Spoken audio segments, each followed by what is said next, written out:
একটি নতুন জাগরণ তৈরি করেছে। গ্রামে গঞ্জে পাড়ায় মহল্লায় এবার আশার সঞ্চার হয়েছে।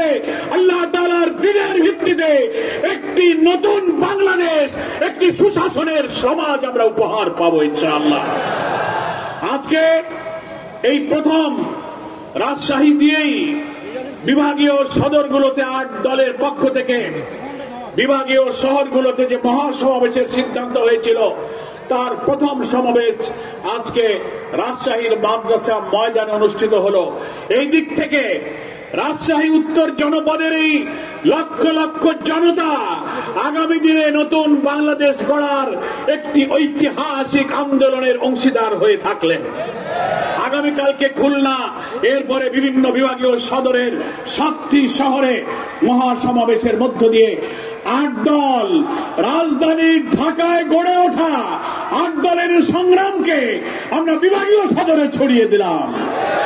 ইনশাআল্লাহ এরপর কর্মসূচি আসবে, আপনারা প্রস্তুত থাকুন। বাংলাদেশের প্রত্যেকটি জেলায় উপজেলায় লিয়াজো কমিটি করে নতুন বাংলাদেশের লক্ষ্যে ইসলামী দল এবং দেশপ্রেমী শক্তির এই ঐক্যকে একটি সুদৃঢ় সাংগঠনিক ভিত্তির উপরে আমরা দাঁড় করিয়ে দেব, যে সমঝোতার মধ্য দিয়ে আগামী জাতীয় নির্বাচনে বাংলাদেশের 18 কোটি মানুষের গণ আকাঙ্ক্ষা পূরণ হবে। ফ্যাসিবাদ যেমন বিদায় নিয়েছে, তেমনি এবারের সংগ্রাম দুর্নীতিবাদ, চাঁদাবাজ, লুটপাটকারী, সন্ত্রাসী, ইসলাম বিরোধী শক্তির বিরুদ্ধে সংগ্রাম। আমরা সেই জোটকে সম্প্রসারণ করছি। আমাদের এই জোট সম্প্রসারের মধ্য দিয়ে নতুন বার্তা হলো জাগরণের বার্তা। সেই জাগরণ হলো, আমরা স্বাধীনতার 54 বছরে 3টি দলকে দেশ শাসন করতে দেখেছি। সামরিক শাসন প্রায় 8-9 বছর, আর রাজনৈতিক দলগুলো বাকি সময় মিলে 54 বছর দেশ শাসন করেছেন। দলের নাম উল্লেখ না করেও যদি বলি, 3টি দলের প্রত্যেকটি শাসনের সময় বাংলাদেশে দুর্নীতির স্বর্গরাজ্যে পরিণত হয়েছিল।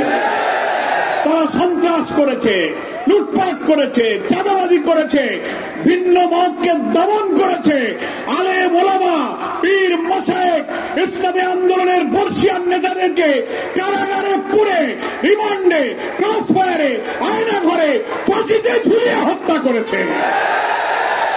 ইসলামী জাতিসত্তা মূল্যবোধকে তারা ধ্বংস করেছে। প্রিয় দেশবাসী, তাই আমাদের এই 8 দলের সমাবেশের সম্প্রসারণের মধ্য দিয়ে আমরা একটি পরিবর্তনের বার্তা বাংলাদেশের গ্রামে গঞ্জে পৌঁছে দিতে চাই, যে আমরা ঐক্যবদ্ধ থাকব। এবং আমরা খবর পাচ্ছি এই 8 দল আর 8 দলে থাকছে না। বিভিন্ন রাজনৈতিক দল এখন 8 দলের এই মিছিলে শরীক হওয়ার জন্য আবেদন করতেছে। এই দল আরো বাড়বে। আমার প্রিয় ভাইরা, সেই জন্য নতুন যে বাংলাদেশ আমরা চাই, সেই নতুন বাংলাদেশ মানে হলো স্বাধীনতার পরে যারা দেশ শাসন করেছেন তাদের চরিত্র যা ছিল, কোন দল অতীতের শাসকরা বুকে হাত দিয়ে বলতে পারবে না যে আমাদের নেতাদের বিরুদ্ধে কোনো চাঁদাবাজির অভিযোগ নেই, সন্ত্রাসের অভিযোগ নেই, দুর্নীতির অভিযোগ নেই, খুনের অভিযোগ নেই। সবার বিরুদ্ধে অভিযোগ আছে। কি বলেন, ঠিক কিনা? তাহলে আগামীতে এমন বাংলাদেশ আনতে চাই, এমন সরকার আমরা করতে চাই যেখানে আমরা দুর্নীতিকে না বলবো, লাল কার্ড দেখাবো। দুর্নীতি চলবে না, সন্ত্রাস চলবে না, ভিন্ন মতের উপরে দমন পীড়ন চলবে না। আমরা নৈতিক উৎপাদনমুখী কারিগরি শিক্ষা প্রতিষ্ঠার মধ্য দিয়ে আমাদের বিপ্লবী তরুণ সমাজকে দক্ষ জনসম্পদে পরিণত করে এই বাংলাদেশের লাল সবুজ পতাকাকে দুনিয়ার সামনে সমুন্নত আমরা করব। আমাদের এই 8 দলের এই সমঝোতা আগামী দিনে নতুন দেশ গড়ার স্বপ্ন পূরণে ইনশাআল্লাহ সাহায্য করবে। ফলে আমাদের এই পরিবর্তনের বার্তায় বাংলাদেশের সব মানুষকে আমি সামিল হওয়ার জন্য আহ্বান জানাই। এখন নির্বাচন সামনে, সরকার যে ডেডলাইন ঘোষণা করেছে, আমরা সকল দল 8 দল সহ ফ্যাসিবাদ বিরোধী দলেরা আমরা এই নির্বাচনে মেনে নিয়েছি যে আমরা নির্বাচনে যাব। কিন্তু নির্বাচনের ডেট শিডিউল করলেও সেই নির্বাচন সুষ্ঠু এবং নিরপেক্ষ হবে কিনা এই প্রশ্ন জাতির সামনে দেখা দিয়েছে। এই 8 দলের আন্দোলনে আমরা বলেছিলাম 5 দফায় লেভেল প্লেইং ফিল্ড, পিয়ার পদ্ধতি, জুলাই সনদ, ফ্যাসিবাদের যারা দোষর তাদের বিচার এবং ফ্যাসিস্টরা যারা মানবতা বিরোধী অপরাধ করেছে তাদের দৃশ্যমান বিচার। আমরা অনেক দাবি করেছিলাম। আমাদের দাবির আংশিক পূরণ হয়েছে, কিন্তু আমাদের দাবির অধিকাংশই এখনো পূরণ হয়নি। আমরা দেখতে পাচ্ছি সরকার, বর্তমান অন্তর্বর্তীকালীন সরকারের অভ্যন্তরে লুকিয়ে থাকা কিছু ব্যক্তিদের কুপরামর্শে একই দিনে জাতীয় নির্বাচন আর গণভোটের তারিখ ঘোষণা করেছে।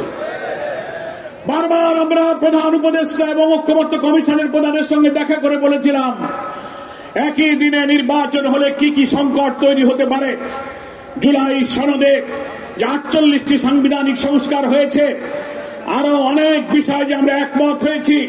সাংবিধানিক বিচার বিভাগীয় রাষ্ট্রীয় কাঠামোগত সাংবিধানিক পদের ব্যাপারে অনেক সংস্কার হয়েছে। এই সংস্কারের বিষয়গুলো দেশবাসীকে আগে জানাতে হবে। ইলেকশন কমিশন তার ওয়েবসাইটে প্রকাশ করবেন, সরকার বিভিন্ন প্রকাশনা দিয়ে জাতিকে জানাবেন আমরা কোনটাকে হ্যাঁ বলবো, কোনটাকে না বলবো। ফ্যাসিবাদী রাষ্ট্র কাঠামোর কি কি পরিবর্তন হয়ে নতুন রাষ্ট্রে কি কি কাঠামোতে আমরা একমত হলাম, বাংলাদেশের 18 কোটি মানুষের সেটা জানার অধিকার আছে না বলুন? তো একই দিনে যদি ভোট হয়, এদিকে মার্কার ভোট আর এক বুথে হানার ভোট, জনগণ তো বোঝার সুযোগ পেল না যে আমি কোথায় হ্যাঁ বলবো কোথায় না বলবো। কি বলেন, ঠিক কিনা? আমরা বলেছিলাম জুলাই জাতীয় সনদকে আইনি ভিত্তি দিতে গেলে একটি সাংবিধানিক আদেশ জারি করতে হবে। আমরা ধন্যবাদ জানাই সরকার বিলম্বে হলেও সেই জুলাই জাতীয় সনদের সাংবিধানিক আদেশ জারি করেছেন, গেজেট প্রকাশ করেছেন।